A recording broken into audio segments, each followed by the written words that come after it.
I'm sure, like me, you've been on a car journey where there's been a voice that's ringing out saying, "Are we there yet? Are we there yet?"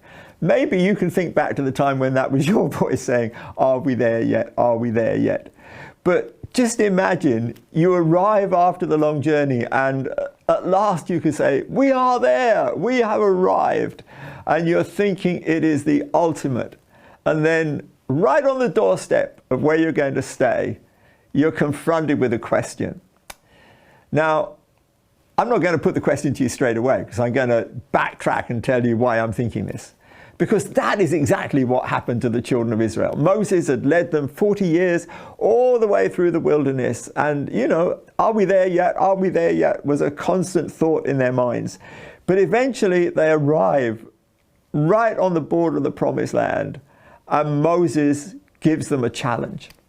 The land stretched before them. You know, it's a land flowing with milk and honey. It's a land that they've been promised. Yes, there are challenges. They've got to overcome opposition in order to take the land. But do you know, the question he asks them is a big one. He's basically saying, you know, in that land that's full of promise and everything that God has said, you can either be in there experiencing the life of God in its fullness, or you can be in that place with all of the deadness and direness of uncertainty that you've experienced at other times in your life.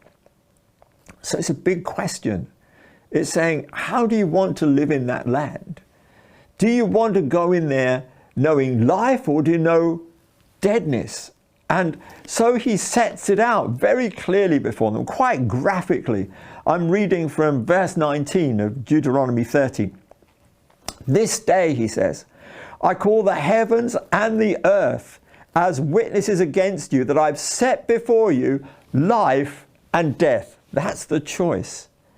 "Blessings and curses.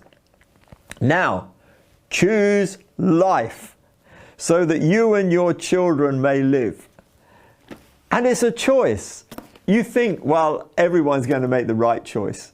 And I sincerely hope they do. But what I find here is that it's incredible that you can come on a journey and God is saying to you, you still have to make a choice, you know. Just because there's so much laid out in front of you that's wonderful. It's how you're going to appropriate it. You can be there in the midst of blessings, or you can be there feeling cursed.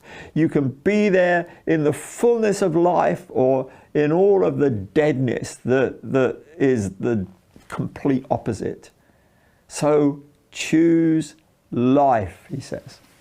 And obviously we've been confronted with that on our life's journey. At some point God has spoken and said, choose life, choose life, choose life. And I'm sure that you have, but just remember that the life that we've been given is the life that we're meant to live. We're meant to be living in the fullness of God's blessing.